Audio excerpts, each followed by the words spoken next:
Thank you. I'm going to call this meeting of the Council on Aging to order because we do have a quorum right now.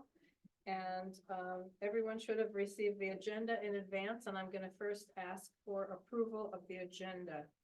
I will move it. Thank you, Robert. Do we need a second? Second from Abby. We're missing our secretary right now, so I guess I'm going to be the secretary. Okay. You also received the minutes of the last meeting, and we need to get approval of those minutes before we move on. I will move it. I think, have we established quorum? We do have a quorum. Yeah. Have we done the roll call? Well, I'm never sure where I should start with. I think you have to You establish, want me to start with the script then? yeah, sorry, like, we just have to ensure that there's numbers to then move on things. Okay. I can pull up the agenda for you. Okay, I'm starting with the script required for hybrid meetings. As a preliminary matter, I'm Mary Ann Easley, Chair. Permit me to confirm that all members and persons anticipated on the agenda are present and can hear me. So members, when I call your name, please say that you're here. Abby? Here. Rocky? Here. Robert? Here. Aaron? Arlene? Jude? Jude, I know that you're here. Hello? They're muted. I don't think they can hear. Here, I'm here. Thanks, Jude. Linda? Not here. Mary Ann Easley here. Okay. Staff, when I call your name, please respond in the affirmative. Jericho? Yeah, here. Laura? Here. Thank you. And we have a speaker today, and he is here. Thank you, Craig. Good afternoon. This open meeting of the Council on Aging is being conducted remotely pursuant to Chapter 2 of the Acts of 2023. Ensuring public access does not ensure public participation unless such participation is required by law. This meeting will not feature public comment. For this meeting, the Council on Aging is convening by video conference via Zoom app as posted on the town's website, identifying how the public may join. Please note that this meeting is being recorded and some attendees are participating by video conference.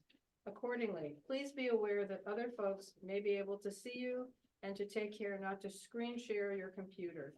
Anything that you broadcast may be captured by the recording.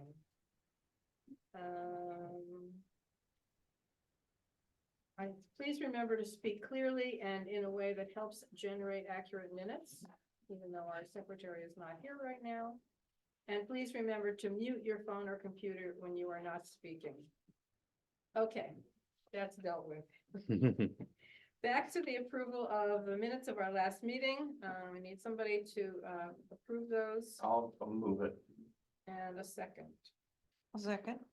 Okay, I'm gonna go down the list for everybody's approval of the minutes of the last meeting. Abby, I approve. Rocky, I approve. Robert. I approve. Aaron is not here. Arlene is not here. Jude, I approve. thank you. Linda is not here. And Mary Ann, I approve. Thank you very much.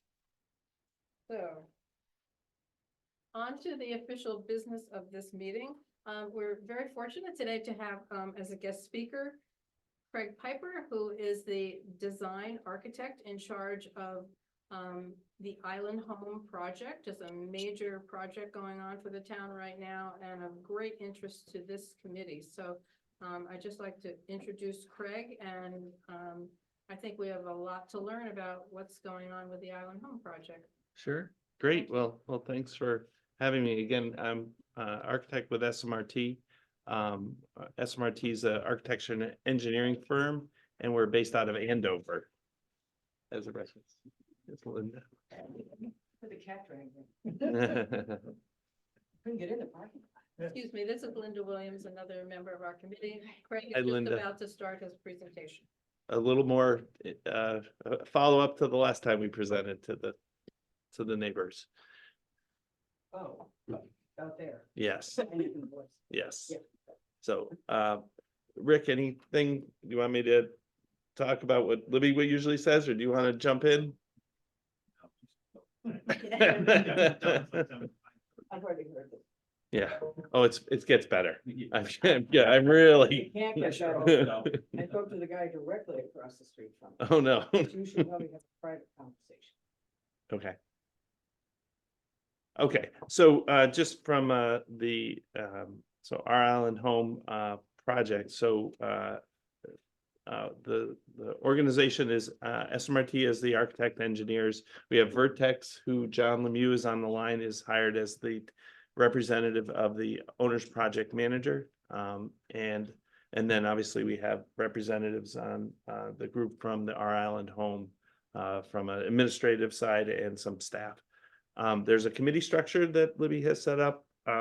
There's a steering committee and then an advisory work group. And then I'll share some of the other groups we've been meeting with to give you an update. One of the things that the direction from the select board, I believe, I apologize, I don't remember the date exactly. I think it's 2019. The direction of the select board was to move to a vote at annual town meeting to move our current Island Home from where it is today to the Sherburne site. And then there was an annual town meeting, I believe of 22, that appropriated funds to begin the design and the pre-construction phase of the project. And so that's where John Lemieux was hired as the owner's project manager over the summer, fall, and then the design team was selected in November, and we've been getting really starting the project in December. And our goal is by annual town meeting 25, so a year from now, to actually have the construction cost of the project, the total project cost. And then at that point, it would go to the voters to approve the entire project. But the pre-work, the pre-construction phase has been, the voters have approved and the town has accounted for those fundings. So this town meeting coming up, and we're not on any agenda, but we're hoping to have a table in the lobby just as information to keep people informed. Sort of give them the footprints that you saw. So Yeah, that's exactly. what Some images and if there's any questions, yeah. So yeah, here's some of the past studies. As many of you know, the Our Island Home has been looked at over a number of years. And most recently, or there's a couple of recent past. One was to build at the Sherburne site, but to acquire another property to build. And that was shot down by the voters in 2015, I believe. And then most recently, there was a study to look at how can we expand Our Island Home in its current location. And that study sort of didn't end up, I mean, there's options, but they're not good options. And so that's where the direction to look at relocating on town-owned land on the Sherburne Commons. The Sherburne Commons leases their land from the town. I kind of talked a little bit about the annual town meetings over the years, but the annual town meeting of 25 is the one where the rubber hits the road of the overall construction cost.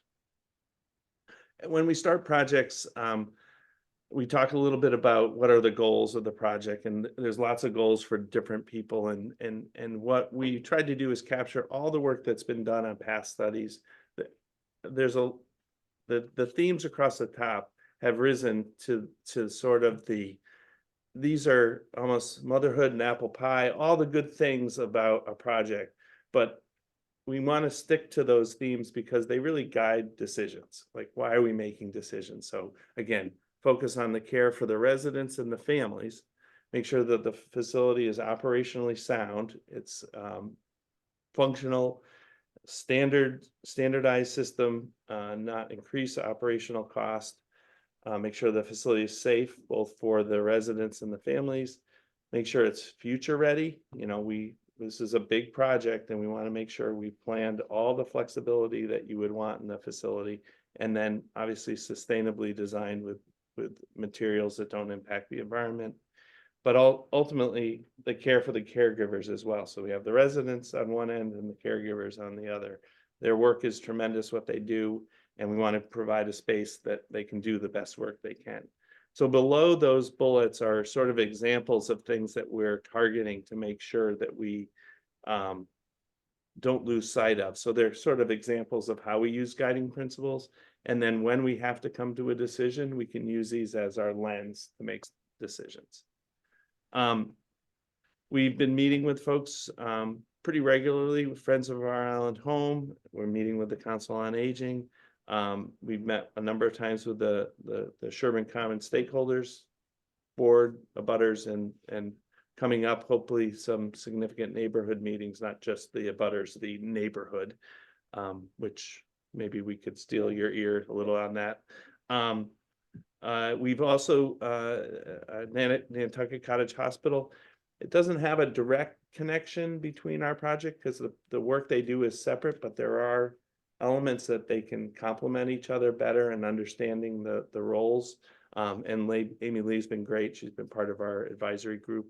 We've met with Civic League, Town Association, and then last but not least, our Island Home staff frequently reviewing the plans. We have a big meeting next week with all of them. They have the plans and in their break room now, big large plans, and they're putting notes and things and making sure that are we thinking of this and are we thinking of that. So really good feedback and good input. And again, I guess this stakeholder phase is we just want to get the message of what the project is. And so thank you for the opportunity to give it to your group, and hopefully you're just informed when people ask you about the project as well. Big picture is the goal of the project is today at our Island Home, there's 45 beds, skilled nursing care. And skilled nursing care is a licensed requirement of a certain level of care for nursing. Today, there are only 3 single rooms or private rooms at the facility. Most of the resident rooms are double rooms. They shouldn't be. They shouldn't be. They are allowed to be. They should. The best practice today is single rooms, and a lot of that component. Yeah.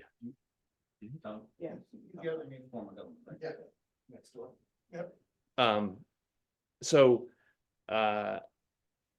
the idea of this new facility is all single rooms in a new facility, and the location is on the east side of Sherburne Commons. Here was the plan from, I guess I apologize, it was 2017, not 2015, for the Howard property, and you can start to see the facility was in the plan to the west end. So just get you oriented, the South Shore Road is on the right, and Maya Comet is on the left. The yellow are the current Sherburne facility. And so this plan was not adopted. And so what we've been focusing on is the east side of the facility. And the plan that we're presenting is in this area here. But part of that is that we need to relocate the existing staff housing that is there for Sherburne Commons. So here's, I'll go into a lot more detail, but here's an example of the footprint, the size of the facility. Again, once you go from double rooms to single rooms, and they all are on one level, the building gets spread out and the building is significantly. But I think that's something you're gonna have to deal with, because everybody saw the previous plan and it was more compact, but I think it was 2 stories, if I'm not mistaken. No, it was smaller beds. Yeah, it was just much more compact compared to what they're looking at this one. Right. And my house is underneath Lane, right in between Lane and pasture down there. And the guy that's all the way on the corner on the right, Over here? yeah, right on the corner, there are 2 houses on the corner now, one's a covenant lot and one's his Edgewood lot. He gave me his email for you. Okay. He's the one most impacted by that structure. Would we prefer to hold questions to the end? I'm asking because Arlene has a question. Oh. Would you like to get the presentation through, or I You, Craig. yeah, I don't mind questions as we go along. Arlene, go ahead? Okay, that's good. Hi again. Hi, Arlene. On the previous slide, you mentioned when the plan was on the other side, the Mhm. closer to My Comet Road. Why Correct. was that shot down, or why was that not approved? I'm just curious what would the issues were. My comment neighbors showed up in mass, two in particular that, because I'm on the housing authority, I go against everything we do on the property to the north. That's land bank, by the way. Right. Just north of that whole complex, and then the housing authority and the others. Surfside Crossing, and what they showed up in mass, they spoke against it in mass. There was a push not to buy the Howard property. It was not a huge sum considering when it even Right. that time. Okay. Be able to enable us to have it there Right. on that side, on My Comet Road side, because My Comet Road has some issues for Yep. safety. So they Okay. showed up and Okay. I said no. I guess Okay. that's a detail for. Yeah. Remember it like it was yesterday. Yeah. Yeah, so it's a great question, Arlene, because one of the things one of the guiding principles that is kind of buried there is to, being the good neighbor and understanding the community and where this facility is least impactful to the community. And so one of the concerns from a lot of the neighbors is sort of the drive-through kind of access. Today, it's a feature. There isn't a gravel access road from a certain point here, but that's an emergency access for fire. So the concern of the drive-through is really important. So in our proposed plan, the activity for the new R Island home and Sherburne Commons facility, all the access is off of South Shore Road. This current plan, the only access off of My Comet would be for those residents, the staff residents. And Okay. there's 2 duplexes today, and there was 2 duplexes planned for the future. So that's why there's 4 boxes. The idea is only building 2 now, but making sure there's space for 2 more. So again, the idea of our island home is the Sherburne Commons community kind of remains this intact. There's no our island home traffic through the Sherburne Commons. The access, again, the same access point is today, serve Sherburne Commons, but it will also serve our island home. Well, plus there are Native American issues on the west side. That's right. Really limits where you can go. That's right. Access. Yep. So this is the same plan, but if you imagine it was the previous plan was north was up and south is down. Now east is up and west is down. So just to change the orientation on you, because I got to keep you on your toes. But the purpose of that is it helps tell the floor plan story. So if we picture the facility as basically an H shape, the entrance off of South Shore Drive will pass, and the public area, the public drop off, the resident interface, the families visiting, this is the family resident side. And the entrance is clear right to the middle of the building. We have some staff and service access to limit traffic through the Sherburne Commons and also separate it from the public. But the pieces that are unique to this new R Island home is some interior courtyards, which I'll talk a little bit about in the floor plan, but the opportunity to have some outdoor areas for the residents. And so, for example, I like to use this during out the day. There's an opportunity for a morning coffee on the east side, so the sunrise on the east. Midday, there's an opportunity in the shade of the buffer trees to have a nice mid-afternoon outdoor access. And then another area here, which is connected to the dining and kitchen, is sort of evening outdoor dining. If that's something that the resident or a family member wants to enjoy, it's a nice western facing facility. Some of the constraints from a planning board and also just site infrastructure, there are setbacks. As you know, for each property has setbacks of where you can build. So we have a setback from South Shore Road, that's 75 feet. And then there's a 50-foot setback or a buffer zone on both the north and south. The other area is there's a sewer main that runs through the facility, and there's an easement with that. So we are locating our building, kind of threading the needle, but we're able to make it work. And it really lends itself to that site, and the way that the staff are going to operate, it really lends itself to the care for the residents. So it's serendipitous that the plan fits the site, but it also really blends well with the way the care model will go, which I'll describe a little bit next. Keep in mind, there's a no disturb buffer on that east side, as it is on my side. These buffers here, yes, Yeah. yeah, 'Cause you've got all kinds of fluffy stuff in a walkway up there on the On South the- Road side. I don't think you can do that. there's no parking allowed in that You buffer. can't chop anything down. I had that discussion with them this morning on my side. When we heard both sides. Okay, So just check the original permit, because there's no disturb buffers on almost everything that's on that road like that.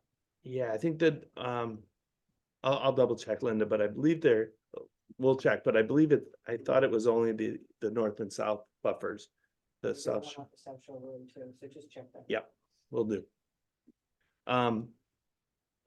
Just one, I guess one last piece to mention, nursing homes, skilled nursing home has a model of care in an emergency because they're elderly, and it's basically a hospital. So understanding how you take care of a facility when there's a fire alarm. For example, all the residents don't leave the building in a fire alarm. So the idea is that the building is what they call the fend in place method. So the resident would move from one side of the facility to the other until the fire department comes. So the understanding that the fire department access is important. And so we have an access drive along South Shore Drive, and that satisfies all the access points required. We have it on the South Shore Road, we have it along here, and we have it along here. And Linda the fire chief realizes there's no access There's no because it's a access. private. But we reviewed these locations, and he's the group is accepting the strategy here. So this would have a gate, just so those know, just the waiting. It's not a driveway, it's just an emergency access. Probably more than you ever wanted to know about site plan. But floor plans are exciting as an architect, but hopefully I don't have to worry about the specific details, but I guess it's more of the theme. So one of the things that we want it a welcoming facility, but we also want it secure for the residents. And so the idea of the residents is for folks who have been to our island home girls. now. Oops. Question. No, So when you visit our island home, you kind of come into that vestibule, and then you're right in the care model. So, which is, it can be good and bad, but it's bad for the residents that maybe aren't allowed to, if there's an elopement risk of a resident, we want to make sure that there's a good separation. So this feature in the front here, this is the main entrance. The idea is that it's a buffer zone. It's sort of this public-private side. So if you're a family, you're looking to come to the facility to talk to somebody about maybe bringing a loved one, you're not in the nursing home yet. It's sort of, you have the ability to check in with somebody, maybe even have a little meeting about the care model. And it's just sort of a nice feature. It's not a grand space by any stretch of the imagination, but it's sort of separating that care model of the residents are in their home, and then the business side, the visiting side, is towards the front. and you have the dining areas and stuff and the meeting areas up front. So That's right. catering to everybody else. That's right. Yep, exactly, Linda. So yeah, so if you were visiting a loved one, you come in the entrance, the area to the left are the dining, the living room areas. Anything in green in this plan is identified as resident activity spaces. And that's another big goal. And actually that was in the warrant article for this project, was to provide the privacy, the dignity, and choice for residents. And so choice is an important element in senior care, to give options. So we have an activity room here with activity storage. So that's a sort of puzzles, games, arts and crafts. If a resident is able, we have a space dedicated, and we don't have to change the room to do a puzzle. It can stay there. We also have maybe even a quiet room, a meditation room. A sensory room is another feature that we're looking at. And when I say looking at, we want this idea, how we get there is the different facilities think of a sensory room as a different piece. So when a resident is agitated, there may be an opportunity to go to this room. It's a little darker, maybe a little quieter music, and it's not the normal room. It's not bright and wonderful and light. It's maybe a little, so it's just another model to provide options and choices for the residents. We have physical therapy, rehab right in the middle. We have a spa, bathing. So when you say it's spa, it's really meeting the bathing requirement for the residents. And then there's an exam room for if a doctor or any feature that may come and you don't want to have that, minor surgery or minor treatment of something you wouldn't do in the patient's room, you could bring them to the exam room. Don't forget them beauty parlor. Yeah. A lot of people here go there. Yeah, just below that, the salon, the hair cutting, and a nice feature, but that's right at the front, as Linda mentioned. The other components, the purple, staffing is, as everyone knows in our world today, staffing is hard. We have requirements for the number of staff to take care of the number of residents, but the idea is that the team needs to work together and stay connected to know what's going on. So we have ways where the nurses are, or the caretakers are in their space. If they're working, they want to keep an eye on the activities down the hall, but it's also the connection of, hey, I need some help. How do you stay connected and find ways for the staff to meet the need, but also there's a lot of storage, there's medication, there's equipment, clean supply, a common area that the residents don't need to go in the middle of. It's a staff only area. So this area sort of running through the building, east and west, is their break room, locker room. If there's any office functions that are flexible that can be in the middle. But again, the idea is that the residents are supported by the purple area. The blue areas are all the resident rooms. And again, all of them are private. And we have touchdown spaces for staff. So for example, if a staff member, if you imagine taking rounds, checking on residents, you leave your area, you go check on. Oh, I'm gonna go, somebody, my mom needs a snack. Well, here's a nourishment area to get a snack. Or there's ways to connect quickly to the kitchen and dining. We don't have to kind of go all the way back. The other element in senior care is avoiding dead ends as much as possible and making the ability to do pacing and walking.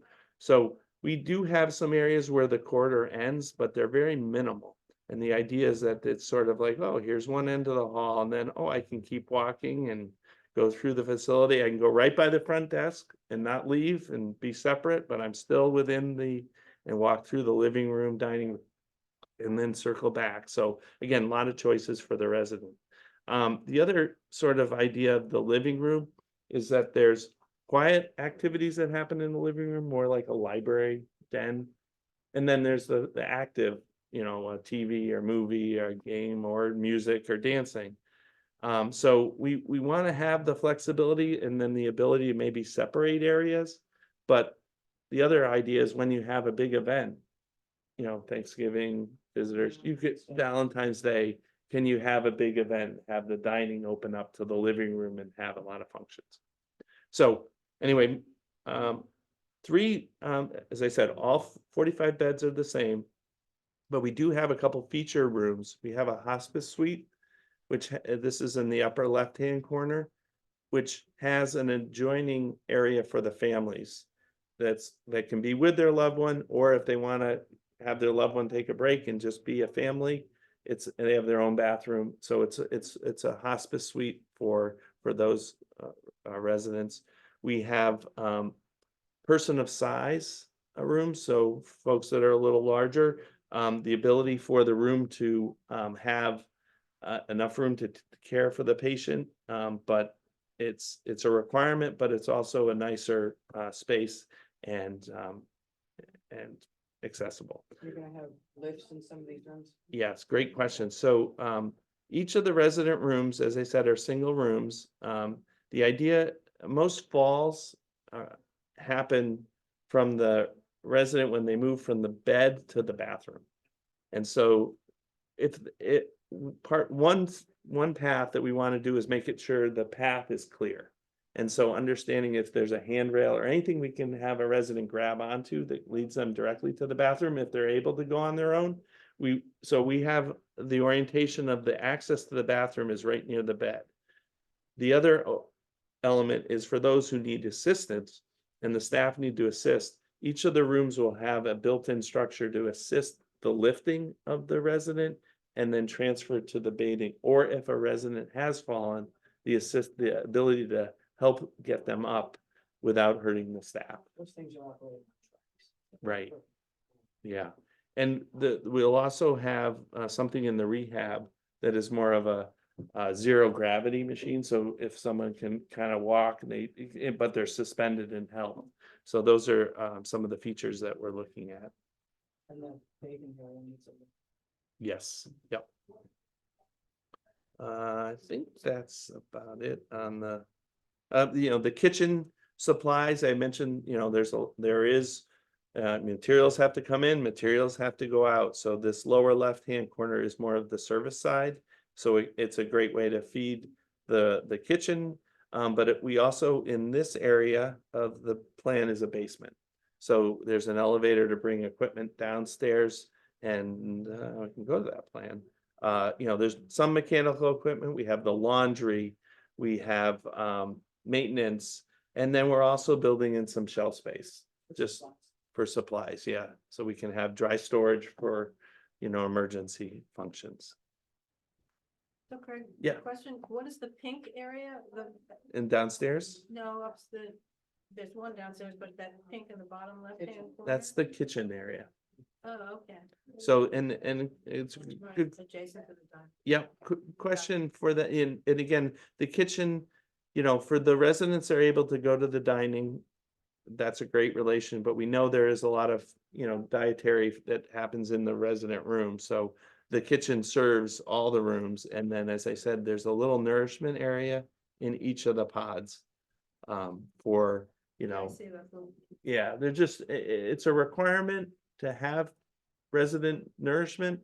It doesn't say how many you need, but the idea is that what we'd like is to be centrally located for the nurses, so they don't have to kind of go back to a central area. We have a bit of flexibility. What they have in those, my father spent his life standing at the door of his nursing office. They've got Jello, pudding, Yeah, ensure. yeah, Take the little We're card. really getting down into the Right. weeds here. yeah, Yeah, I just love this stuff. yeah. I think one piece that I think I mentioned about the flexibility of the space, future proofing, we were planning 45 beds. But the what if scenario, what if the population or the need is increased? We have rooms that we planned a little larger. We have 12 of them, which could be double rooms, which is, again, there's positive and negative to double rooms. The preference is single rooms because of infection, transfer of infections, but you also have dietary concerns and medical areas that can happen in a double room. But we do have couples at times. We do have siblings that maybe want to be together, friends. So we have these rooms that are set up potentially to be doubles. But day one, our goal is that this is all 45 beds, but we have some built-in flexibility over time, which I think kind of meets that nice middle ground of some flexibility. They have to, the baby boomers are getting old. Right. Now it's 60. Yeah. These are just some sample of progress renderings of the facility. So again, this is a one-story facility. There's no second floor. Our second floor will be mechanical equipment and all the utility functions of the nursing home. So for example, our plan is to put as much in the attic space that's accessible for maintenance. And so that we don't need to go in where the residents are to work on anything. Everything is at the second level, which is a great method, and it allows for maintenance staff to get to everything. Conversation. Not here. So one of the things is this is a significant building, and the requirements of HDC and the roof lines and the required roof pitches make the roofs extremely large. And so this is just the first pass of just understanding the ins and outs and how we can tie in some of the elements. But the mechanical space is a nice found space, for example, of what we can use that space in the attic for. Are you doing separate? We do have that as well. So that was All right, could you repeat Linda's questions? I can't hear what she's asking you and you're just responding to her. So could you? Al isn't moving at the table? Doesn't look like I it's think moving. it's a. Really sure, commenting, not asking questions. No, we're just talking about the architectural aspect, and he and I are gonna talk about that at the meeting. Usually moves when people talk. The screen sharing, so everyone's looking at the screen share. So I'm sorry, so this was the view from South Shore. So this is the current Sherburne entrance. And then this would be the main entrance. One element that we've been exploring, but it's not shown here is, and one of the guiding principles was safety. And so understanding the drop off, the transfer for families and also residents, if they're so a covered drop off is the piece that we're looking at. So it's not shown here, but this is the beginning of the discussion on how we can start to incorporate that covered drop off. And then Linda, your question of an area recess for any of the equipment that needs to be outdoor equipment that's sort of recessed and out of visual would be in the center here, which connects to all the wings. You can start to see a sense of the courtyard space. We're thinking that the courtyards, one would be maybe a little more passive and the other one would be maybe more active. So for example, we do have physical therapy. So maybe the outdoor north courtyard has maybe some steps and maybe a ramp that you could practice outside, not just always inside. And maybe if there's a game area, a bocce or something that is more active, but one is more passive, as just a way to balance choice. Not have too much in there that it's not, just a nice courtyard is lovely. You don't need to have everything in there, but we want to balance the choice. And so this is just showing some of the outdoor potential areas for outdoor dining. Would there be an elevator to get to the lower level? Just Yes, curious. great question. Yes, there's an elevator that brings the supplies down to the lower level. Okay. Sustainability, always an interesting topic. What I guess want to share is we want to make the smart moves that allow the residents to have the comfort from a thermal environment, but also at the same time, if we can limit the energy usage and the effect of the environment, we're starting that, and then also evaluating, are there rebates through Massachusetts and their programs to get rebates for incentives. So that we're at that current kind of early part. But what we've been, and I know everyone loves to talk about numbers, but this is a start of baselining the facility. So we're looking at the current R Island home and their energy usage, and then comparing to what our new facility. So one metric that's a standard in our industry is building energy use intensity, or EUI. And that's basically saying how much energy you use within a year compared to other facilities. So we had actual data from the last year for our island home, and their energy use intensity is at 99, and which is extremely high. And it's a smaller facility. And so, I'm sorry. When you're done. Yeah, so it's really the how you analyze, you compare buildings to buildings. And so for a nursing home, approximately that size, that 99 is at the way high end. So it kind of explains, yes, it's an old building and it's leaky and it's not very energy performance. If we build a new facility with a tight envelope, new windows, new insulation, we can decrease that significantly.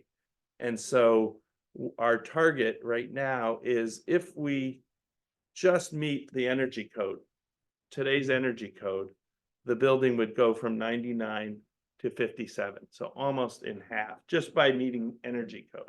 Are you going LEED certified or? Not yet. This is more energy focused, but then there's introducing, geothermal or even PV. And you can get that energy almost at, 20% of what it is today.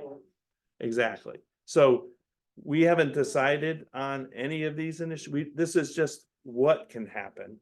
And then opportunities to evaluate that cost, because some of these are, adding a geothermal system is a significant first cost. But if the payback is reasonable and we get incentives, we have to put that on the table. Your question? Well, two questions now. The units there are 1,000 BTU per square foot. Yes. Okay, and then geothermal would be like a heat pump? Normally, I'm used to geothermal that is near active volcanoes. No, yeah, so it's similar to an air source heat pump. It's just using ground source water, and this would be a closed loop system, not a open, which is you're basically using the ground to heat the water or cool the water depending on the time of year. But it helps balance that. And so the other piece, I guess, let me just go back real quick. We've started to look at, the requirements for HDC of, interesting roof lines and dormers and variety goes against, a great panel for PV. But in the way our structure is, we actually have some great interior faces of the building that can have great east and west access for solar array. And there's a significant amount of production that we wouldn't even need a ground array. We can have everything building mounted. Again, if our team or the collective team decides to go that route, we do have areas for that infrastructure, whether we do it day one or it's planned for the future. I think, yeah, I got your question. Last question or comment is daylighting. So part of that sustainability is how much natural light comes into the rooms. And our current design is, there's a lot of exterior. So it would lend itself to being a lot of natural light. But we do have a lot of areas that currently are pretty dark. So we're about 40% of the spaces have natural light. And our goal is to get it up to 60 at minimum and ideally at 75. And we have some strategies that we'll look at, but ultimately that helps offset energy use too with lighting. So it's not just a nice to have natural light, it's also reducing our energy use. We talked about maybe skylights and that inside. That's right. Because you can't see it. That's right. Right. Budget is obviously the big item. So we're at sort of at the project phase where we're beginning to identify all the cost. There's the island factor that ripples through a project that I am the least knowledgeable. You guys all experience that day to day. But it's all in the understanding of what is that factor for this project. The construction is one element, but buying all the medical equipment and everything else. So we're in this early stages, and John Lemieux from our OPM, we're engaging a cost estimator. We're bringing all our knowledge together, and the goal is to bring that back to the select board sometime in June when we actually have a good sense of what the scope of this project is. And then ultimately it'll be the voters in 2025. Great. I think Thank you. that's it. Any Um, other questions? Most of you are online, so I'm wondering if anybody has other questions that haven't been asked already.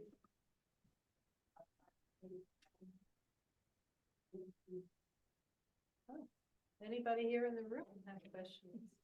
I think it just sounds very exciting and it looks really possible and good luck with trying to get it through the motions of. And Abby's on the HTC. Oh, okay, great. And I Yeah, used but- to be on the HTC, I was the chairman. Yeah, the only thought I had from a design point of view was that it seems like a very rigid H. And I was wondering about a more organic shape somewhere in the complex, but I was thinking that maybe it could even be as simple as making in those open areas of the inside of the H, it could be a circle. Just something to sort of cut all those hard Yeah. corners, Yeah. but it's just a thought. Yeah, one element that we've been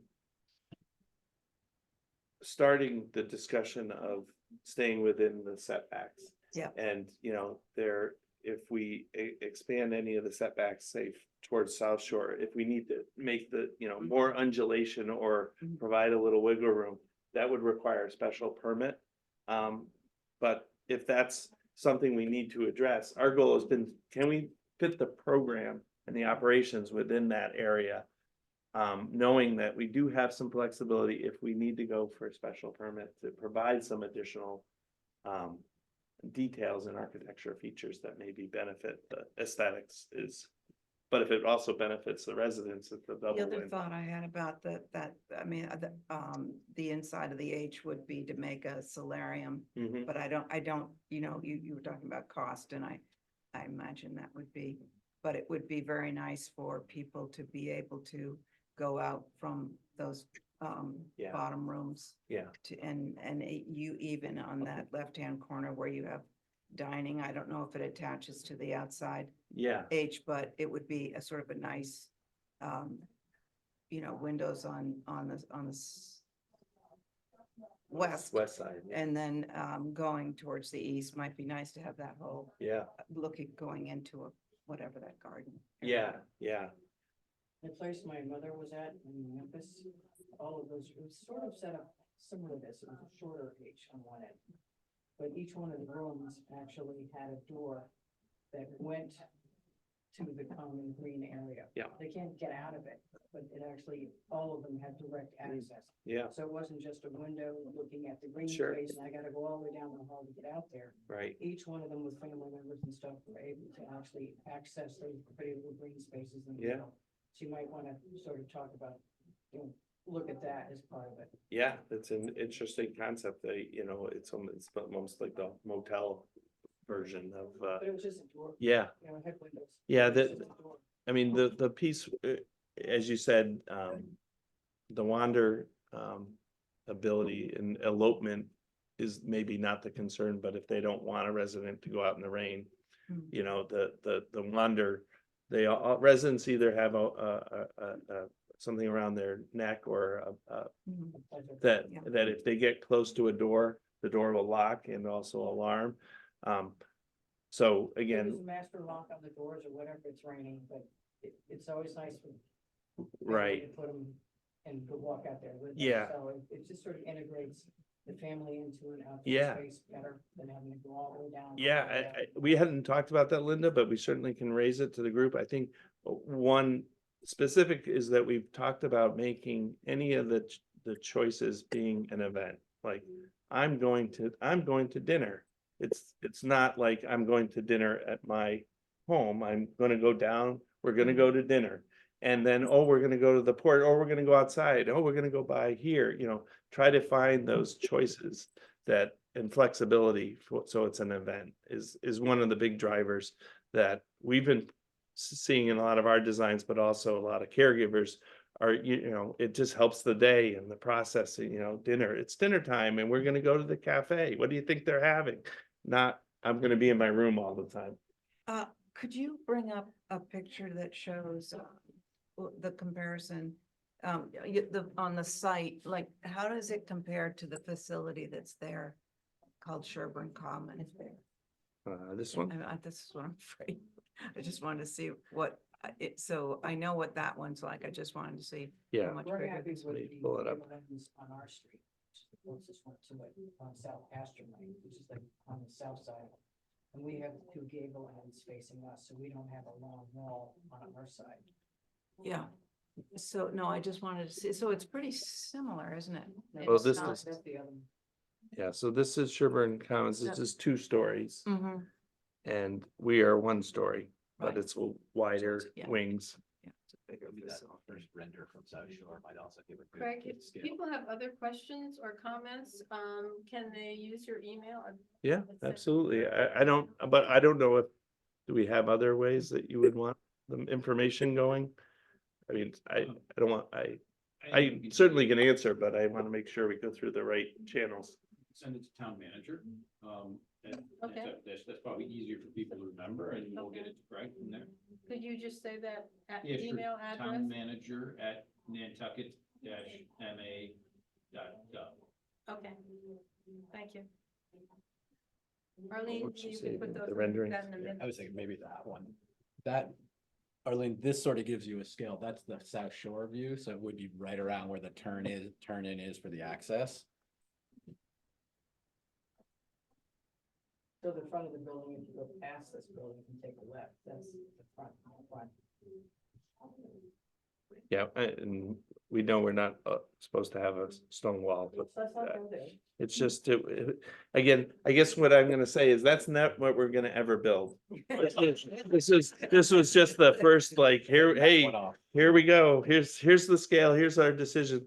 Again, I know anecdotally, as a healthcare architect, I always work inward and then go out. And I know it's a balance with any design, Reverse here. it's a balance, Outside drives the inside where you work normally and everybody on the Right. the inside drives the outside. right? Here, the outside drives the inside, so Right. we always have to figure out how to jerry rig the inside to keep in keep in contact. Yeah, I mean, our goal is that we're gonna be aligned because there's a lot of features. The benefit of HDC requirements is that it provides some spaces that we would probably may not have had before with if this was just a hospital, that line would be Yes. straight down the road. So I'm thrilled that we have some opportunity to provide some spaces. As I said, those extra large rooms for families to visit, a little special room, could be a couple, but it's just having a little more nicer is great. Great flexibility. Pay a lot of attention, bless you, pay a lot of attention to the fenestration, Yes. because there's certain types of windows that we don't allow. Yep. And you are in a rural area. I'm gonna have to cut off discussion now, just because if you have Okay. any more, you can send Well, them we'll go back. to Libby? and I've got this- I think this that's, we can separate do here. that. We're running a bit behind. in Oh, some of our sorry. Agenda Thank you items, so. so much. You're welcome. Very much appreciate your taking the time. Yeah, It's a bear, And that is actually very true. Can't wait till it's built. yeah. we should have done it. Well, years ago. and again, as the project evolves, if there's another opportunity that we can present, we're glad to. Oh. great. Throughout whenever it fits in your schedule, if you have a gap, we always have something to say. Elder Expo in the fall. Yes, we There do. may be some things. October that come 19th, we have an today. Elder Expo at the high school, Yeah. so you might want to just note that on your calendar as a We possibility. have all kinds of health. We could have you there presenting this. Yeah, to That'd be a people. great idea. Renderings. October 19th, Saturday, So, it's Saturday. 10 to 1. At the high school. What? Okay, I'm gonna move on just because I know we're running late. I didn't have So, anything on that. excuse me. Another page for this? I got absolutely nothing. You can just ignore me now, Fran. No, Okay. I'm ready to answer The anything. next subject on our agenda today is just an update on the senior man Yeah, and there's a senior second woman of page. the year, just so everybody knows the status of this Absolutely project. nothing on the one post. We're gonna be picking the winner at our next meeting, so I'm hoping everybody will be on board May 1. Because probably it's our most important meeting of the year. And Laura, I wonder if you could just give us an update on how many nominations have come in so far? We have 16 nominations so far, which is great. That's good. And I've put posters around as many places as I can think of. If anybody here knows of a place to put a poster, other than the deadline is the last you. day of April. Okay, so. Yeah, There's Somebody plenty of can- time. if Laura, And can Laura ship has me the posters poster, if you want to I'll stop up. I'll post it online, but somebody needs to ship me the books. I posted it online last year. When somebody needs to send me the poster so I can put it up on. You can just send a request to Laura and Yeah. she'll take care of that. What was part of the stipulation that they, are volunteers? I mean, can they have They cannot they be, can't be they something? can't be They can't be paid. employed to do elder services. It has Okay. to be volunteer activities. Okay, yeah, I think we haven't had too much conflict on that particular issue, though. Everybody who's applied has fallen under those guidelines. Okay. But if it's someone who is actively being paid for doing senior work, I believe that means they're ruled out. that's what I thought too, because I was thinking of somebody at the Saltmarsh Center, but I think they're employed. Yeah, anybody who's employed is not. Would you be thinking of one of the instructors? Caroline Ferguson is. Oh, she's just- paid, because she's, Yeah. yeah. She's all she's the, conservative. Yeah. Yeah, she, I She's think she great. has a salary. She is paid. No, she is It is a wonderful. shame because it may rule out people who also do volunteer. stuff. Next, I'd like to give everybody an update on Elder Expo. The next step is to send out a save the date. I've got the message already. And Laura has given me her email list from past years, and I've been adding to the email list, and that's kind of a slog that has, it's keeping me from actually completing this, but I think I'm getting near the end. I've got a bunch of people to add to your list, Laura, so that you could send out the save the date very soon. Okay, great. Yeah, I think we're definitely ready to do that. I've also been in touch with both the fire department and the police department, just so they know that this event is gonna happen. In case we need them to be on board, and because I want them to participate. So, I'm actively talking with both of them now and filling out all of their various forms that are required. And the Elder Expo Planning Committee is going to meet this month, definitely. So Linda, Erin, Arlene, and there are 2 people coming from NCEA to join us. I want to mention that I'd like to have at least the first meeting in person. So Absolutely. I'm gonna have to find a place to do that because we'll have to post this as an open meeting. So Jericho, I'm hoping that you can give me some advice on that. Yeah. After that, I'm not sure how we're gonna be able to do this hybrid wise or otherwise, but the first meeting I think should be in person. So we're all on board and know where we're going and who's doing what. So I'll be in touch with all of you committee members soon. Jericho, you're next up with the report on human services. Yeah, I'll be quite brief. I'm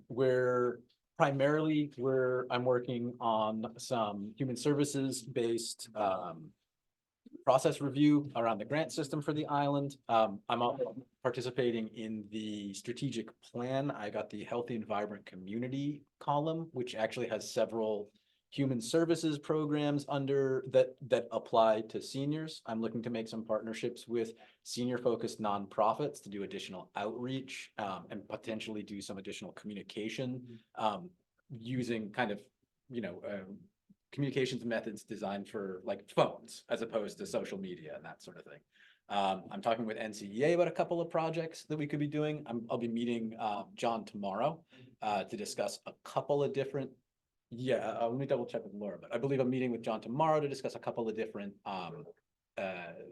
basically plans for us to do some service delivery and then trying to tie some senior focused initiatives in with the strategic planning that I'm working on. Just as a bit of a background, the select board developed a strategic plan that had several different basically guiding principles as to what we should be doing our like what we should be working on in terms of service delivery.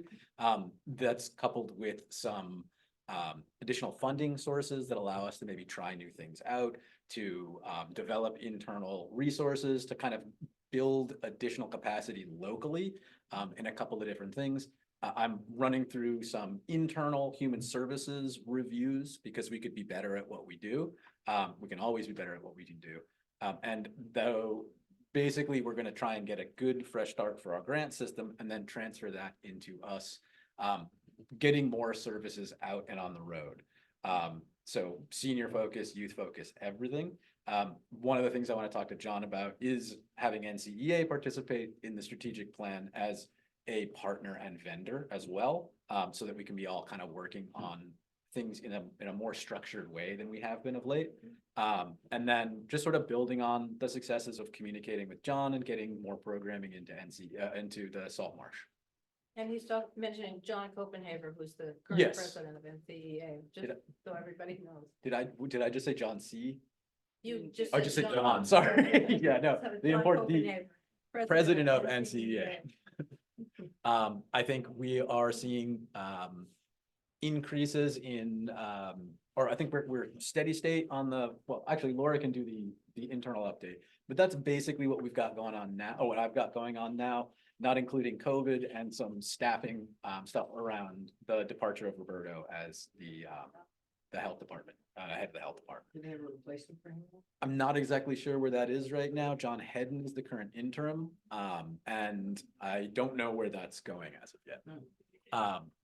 Other than that, it's mostly internal stuff right now, and then we've been doing a bunch of, like, we've been trying to get we've been figuring out all of the stuff that we have to do now, and figuring out who's doing what as we hire some additional people on.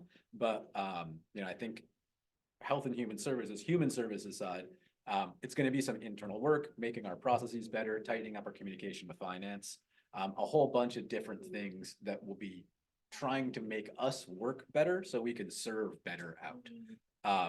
And then the normal COVID watch. We've been in touch with a Cape and Islands epidemiologist who's been doing surveillance monitoring for us. All the respiratory disease indicators are going down across the state. So it looks like we're getting out of respiratory disease season. And that's really, I think that's primarily what I've been up to that like relates to the Council on Aging. If anyone has any questions or things that they're wondering about around town, I can try and figure out answers for that. Otherwise, you know, always reach out if you have anything you need. Questions or comments for Jericho? Thank you very much. Appreciate it. Well under control. Check back in 6 Laura, months. you sent us all of your monthly activities, but Yes, maybe people have questions or comments about what they've already received from you. sure. Anybody?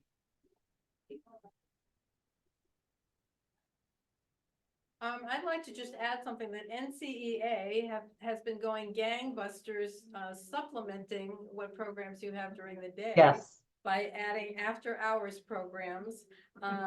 They've been doing dinners at restaurants, concerts, off-island trips are planned. They have had one armchair theater and they have 2 more planned.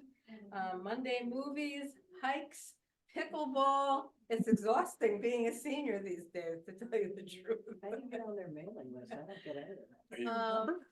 Yeah, we should Salt, ask remember? that everybody on the Council on Aging Laura's got a mailing. get on the I should get on that. mailing list for the. You can also follow them on social media because all those events get posted there too on the NCEA. We should find another way too to make sure that Council on Aging members know about all of it, because Yeah. it would be great for council members to attend some of these, even if you're not a senior yet. I think you should be there as a member of the council, just to Oh, I'm a senior. know other seniors.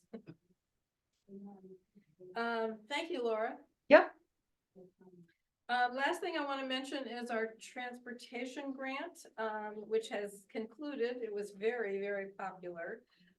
We were able to help 26 individuals with an average of $184 reimbursement to them for travel either on island or off island. And the total grant was for almost $8,000, but we set aside about 25 or 30% of that just for NCEA activities, since we're running all of the money through them and they're making it possible for us to pay people back promptly. So they are about to use the remaining part of that grant for an off-island trip to the Glass Museum in Sandwich. It's really cool. And also for any art students who want to take advantage of their art classes to get taxi rides back and forth. So let me say, I've learned a lot about senior transportation from other towns. I've been attending meetings of senior transportation managers.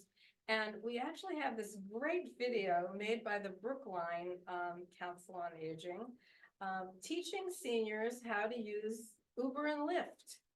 And Laura and I are talking about how to make this available at the Salt Marsh. It was done with an expert on how seniors learn. And so it really is so simple. It's incredible. So, It's not. well, it's for I smartphone. think. But I most- still think that we need to have somebody like you, Jericho, there afterwards, because even though you see this really simple video that starts out with a senior who is a Lyft driver, and even, you know, it's so simple, I can't believe it, but still, I think it needs somebody to transition to Well, the person's individual smartphone. And if you get the one step wrong along the way, nothing makes sense afterwards. Yeah, Um, but it is a really None of that makes simplified sense, video. period. it's. And the really last thing I'll helpful say about the sometimes. transportation grant is that when Sunny Daly, as the Community Foundation for Nantucket, learned that our grant, learned from Laura's newsletter that our grant has ended, she has expressed interest in maybe continuing this kind of a program. That's what I was gonna ask. So you. Can we I'm get waiting other to hear from grants? her. And it would be great because the overwhelming message from seniors is off-island medical trips are so expensive. And there's a cancer capability through the Marla Lamb Fund, but if most people don't have cancer, they have many, many other issues. And going off island is so expensive. And the interesting thing I've learned from these other towns is even if you live in Worcester, you spend a lot of money to get to Boston to the doctor. So we are the most expensive, but it's expensive for everybody in every Massachusetts town. I'd love to see the grant continue on a yearly basis. Yeah, I hope that they will. Well, we I'm secured. waiting to hear from her. Oh, sorry, I didn't mean to. We secured the initial grant through the Mass Councils on Aging, correct? Yeah, And then- Massachusetts okay. Councils on Aging. I know sorry, not NCA. I know the Community Foundation was doing some senior focused work the last couple of years, so I'm glad they connected on that. Yeah, they're That's doing, great. they're They were funding a doing a lot of survey programs for and all that NCEA. And I think they had some grant donations that were specifically targeted to senior issues on the island too in the last year or so, I think. Let's go for that stuff. Yeah, But yeah, I Yeah. mean, I think that's, and I think, great. you know, I was overwhelmed by the amount of, you know, requests that we had. And when I saw the costs for these people to go off island for so many medical trips, yeah, I would like to help them as much as possible. A lot of them have dental and they have eyes on the Cape. Yeah, a lot of And people the have eye cardiac- the surgeries, cardiac but they have heart issues, Yeah. other issues. There are a lot of different issues. Shields, I mean, there's a lot of stuff in Hyannis. People don't necessarily go to Boston, they just go to Hyannis. That's bad. The boat trip alone is a pain in the ass. well, plus it's an hour each So, way and may or may not go We've depending on come the to day. the end of our planned agenda, but if anybody has any comments or questions, I want to make sure we get them.